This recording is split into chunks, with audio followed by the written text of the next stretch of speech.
Hi class, happy week 4. Can you believe it? You have made it already to week 4. In this course, upcoming chapters are chapters 9 and 10 in the textbook.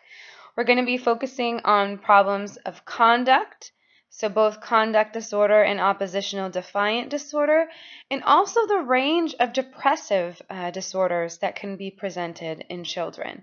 That includes persistent depressive disorder, which used to be known as dysthymia. That includes major depressive disorder, which is probably one of the more common. And then also bipolar disorder or manic depressive disorder, which includes both periods of depressive episodes and also something called mania. There's a lot of controversy, however, in diagnosing children with bipolar disorder. It's really been something that's been only more prevalent in about the last 20 years. It was mostly seen as primarily an adult disorder. But now we are seeing similar symptoms related to mania and depression in young children, and some young children are getting diagnosed with the disorder.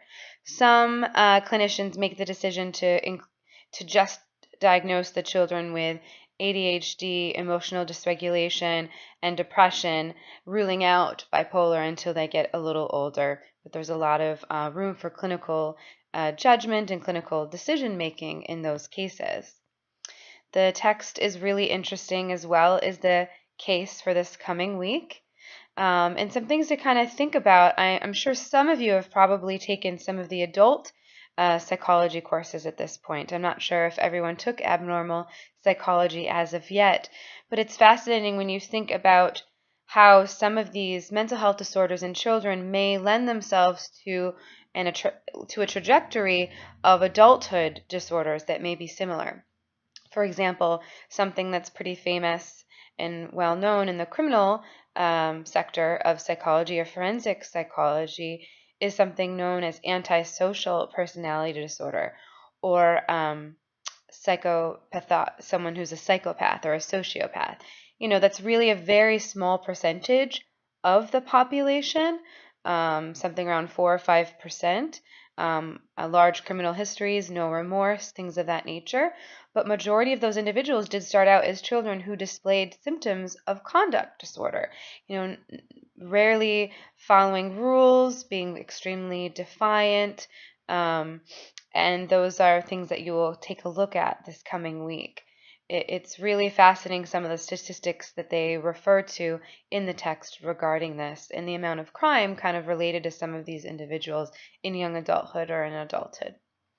And if you have taken abnormal psychology or some of these other really these adult behavior and disordered courses, it's great because hopefully some of what you're learning here is complementing some of that learning, which is great. This week it's similar regarding when assignments and posts are due. Reminder to still please try to, by Saturday evening, to respond to other students' posts. It really makes for much richer discussion. And reminder, there are going to be some discussion posts along the way where you are going to need to look up an article that we will be referring to. So we are starting to integrate other empirical literature. And it's a good reminder of how to find articles that can support also your assignment papers and your final project. So reminder, you should be starting to prepare for that final paper project. And if you have any questions on what might be a good controversial issue, please reach out to me.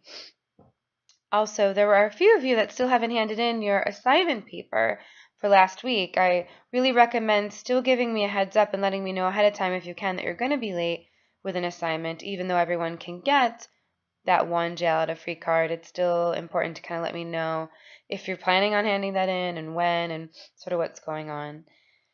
I apologize if you can hear I'm recovering from a cold, so I think I sound a little different than usual. But I'm really enjoying reading all of your discussion posts and your assignments.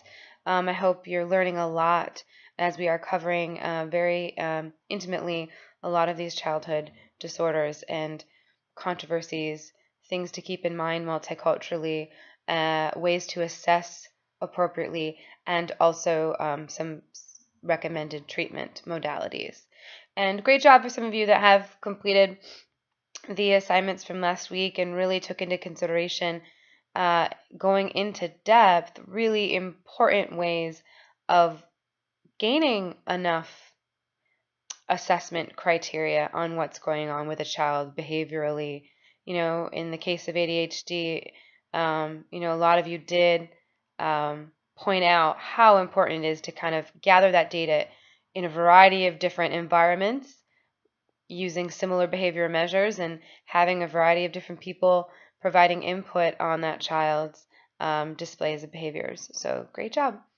And please keep the questions coming if you have questions via email. And happy week 4 of this course. Talk to you again next week. Bye.